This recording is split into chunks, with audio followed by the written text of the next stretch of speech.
InstantGMP's all-in-one manufacturing and quality system just got better.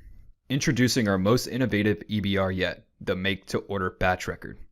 This feature allows our clients to create a master production record with a fully executable batch production record at the same time.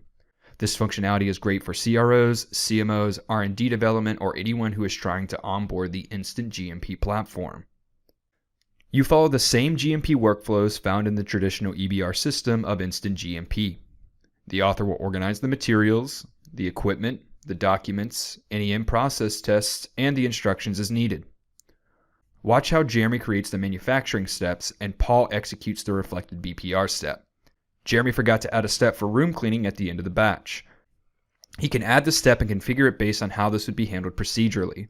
He decided to include a mandatory room log entry, an SOP for the operator to review, and a performer signature for completion.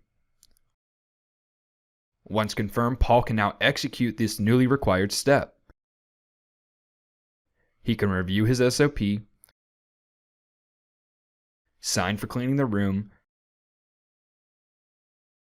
and sign as the performer who completed the batch step.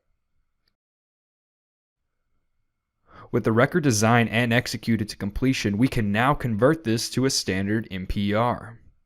From this point, clients can issue BPRs with confidence. Whether converting from paper or starting new development work, the MTO record makes it easier to see the finalized product. If you have additional questions, please visit our website at www.instantgmp.com. Thank you and have a wonderful day.